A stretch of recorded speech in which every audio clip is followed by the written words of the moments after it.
Good day everyone, and especially to you, ma'am. And now we are discussing the Greece culture, gender sensitivity, the politics, and religious. Then the verbal or non-verbal communication of Greece. And now we're going to introduce ourselves. My name is Rico Diroy Arong. And my name is Arjun Pistilius Mandevinia. And now we are discuss the Greece culture.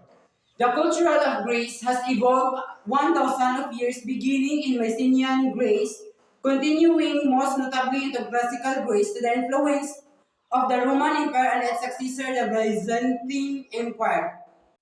So, ang Greece culture daw is nag-evolve siya in 1,000 years. Nagikan siya sa Mycenaean Greece, then na-continue siya sa most notably in a classical Greece. So, in influence the Roman Empire and its successor Byzantine Empire. And now we are discussing the verbal communication. 1. Indirect communication. 2. Communication style. 3. Raised voice. So, indirect communication, Greeks can be quite indirect communication to avoid conflict or confrontation. They often take a long-winded, roundabout approach to conveying their message sensitively and tactfully. Furthermore, they may become more vague and non-committal when giving negative answers in order to avoid disappointment or offense. For example, they may say they will see what I can do instead of giving a straight no. Nevertheless, they can be quite direct when communicating with those they know well. And the second, communication style. Greek tend to use quiet verbose, critical and intense language. This communication style can seem exaggerated as they commonly show their emotion in their speech. They may show that tendency and degrees from the topic at hand and try to interrelate subject on merge. Discussion with other thought they have while interruption is not best practice or advice. It is common. Sa Grace Day, ma'am, ang common style nila, ma'am, kay kung magkuhan mo sila speech is kaning with emotion kayo tapos kaning kung mag-deliver sila speech with emotion tapos ilang mga kamot kaninana tapos while the interruption is not best practice or advice tang ilang pagkuhan sa ilang interruption man kaning dili sa the best na practice para sa or practice or advice sa ilang ilang country. Number 3. Raised voice. Greek men may speak with impassioned, loud voices when talking to each other. This can be an expression of excitement or conviction rather than a sign of anger at their conversation partner.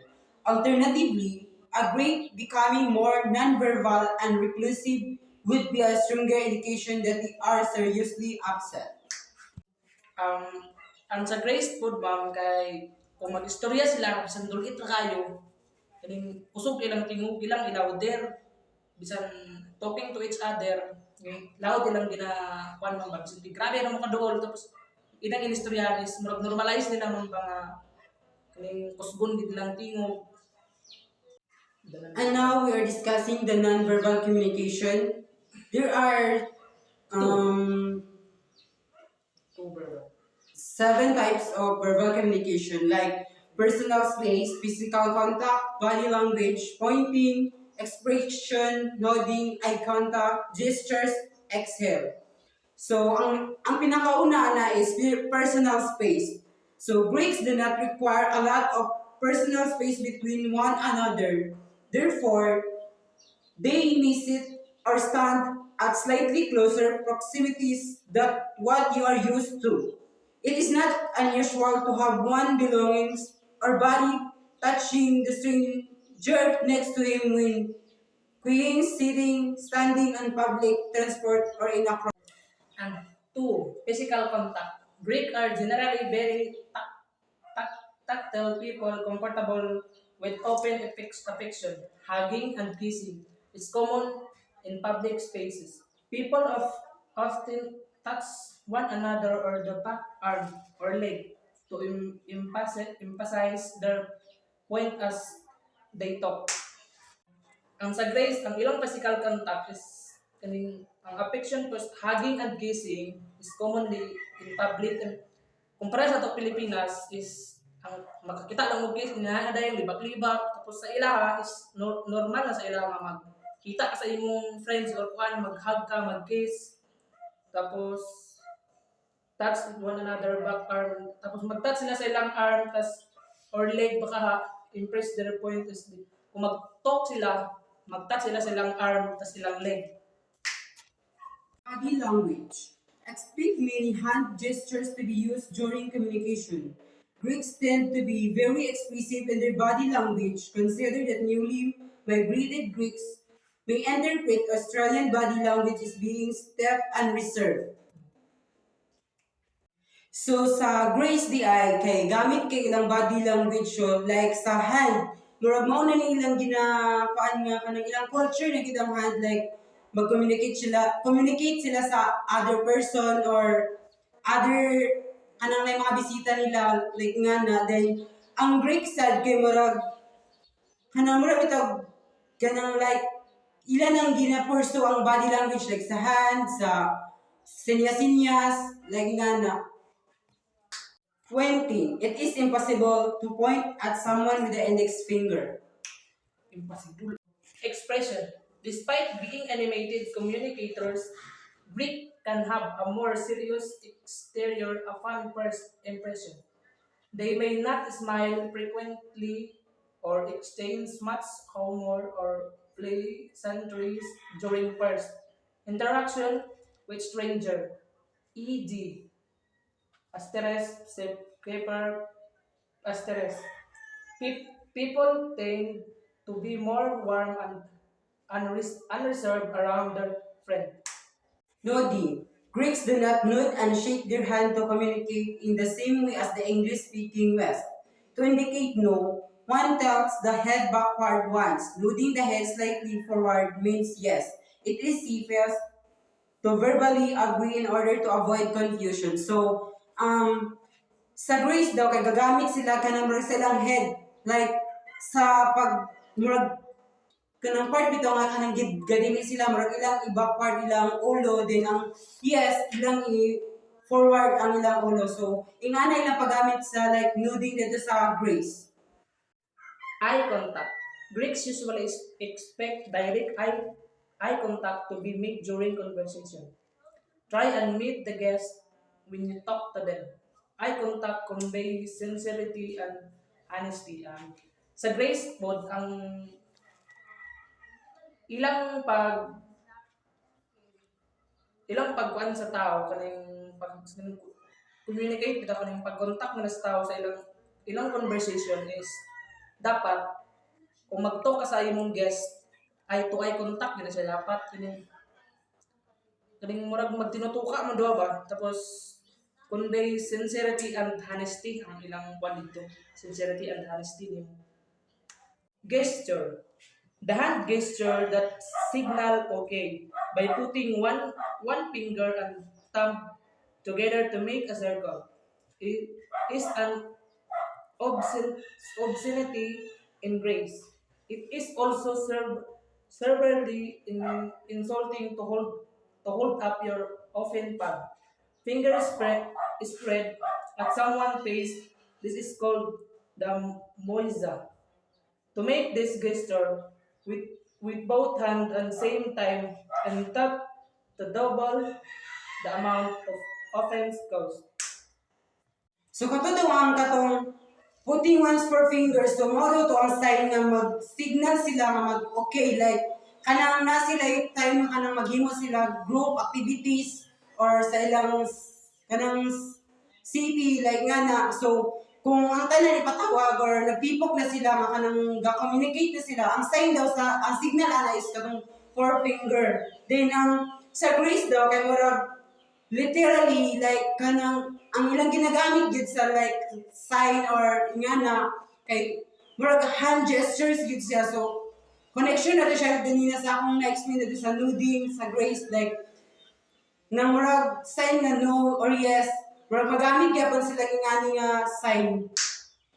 Exhale. A grace may expel air through porous lips after giving or receiving a compliment. This is an old superstitious habit that was once believed toward of the evil eye that got jealous of the compliment. It's not meant to imply boredom. So, kuan daw ang sa grace daw kay murag kanang something magselos sila sa ilang partner or kanang ilang silang partner kay murag kanang ilang mata murag evil eye din mo na sign sa ilang kuan dito like kanang gasilo sila. And now we are discussing the politically correct word in today's world in grace. So ang kuan sa grace is philosophy and politics go hand in hand today and even more so in an ancient time when political truth was just beginning to form and shape new theories and perspective about concepts like polity, citizenship, nation, and ideology. Quite a few is the answer, since it is almost impossible to talk about politics and political science without using words that have etymological roots in both the Greek language and Greek political thought. First of all, the word politics itself is Greek. It means science of a government and derives from the Greek word politikos, first modeled in Aristotle's Affairs of State. The adjective politikos comes from polis and polites, two words used in ancient Greek political thought to describe the concept of state and citizen respectively. Religious belief in grace. The religion of great people is an important aspect of their culture. The population in their mainland, Greece and the Greek island is Christian Orthodox per 90%. The religion of the rest of the population of Muslims, Catholic, Jewish, and other minorities. Greece and Russia are the only countries to have such a great proportion of the Orthodox population.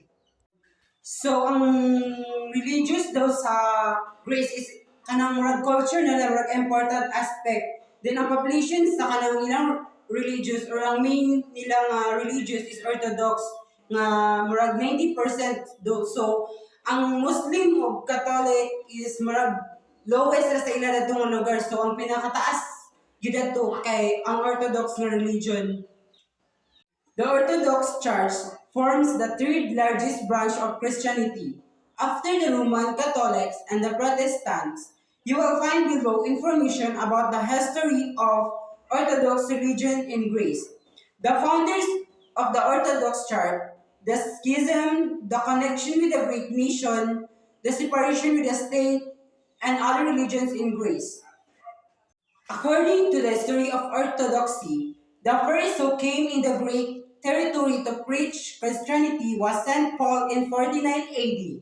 Although many people converted to Christianity in the centuries that followed, this didn't become an official religion until the Emperor Constantine the Great established Christianity as the official religion of the Byzantine Empire. Gender sensitivity in Greece. Greece must put gender equality at the heart of economic and social recovery. Greece has a unique opportunity to simultaneously strengthen its economy and drive progress on women's human rights by prioritizing gender equality in this social economic recovery. Since a growth of youth and independence, Greece has established a strong legal and institutional framework for advancing gender equality. We will welcome all measures to boost women's participating in political, social, and economic life, say the UN Working Group on Discrimination Against Women in Law and Practice, presenting a statement after visiting the country. The country is now a critical point of transition after an unprecedented and prolonged period of austerity measures which have impacted profoundly on every aspect of people's lives. The loss of job and rise in precarious work because of the financial crisis continue to disproportionately affect women, rendering them more vulnerable to poverty. As people in Greece highlighted to us, gender equality is a human right. It is not a luxury for better times. It must be placed at the heart of the country's economic and social recovery.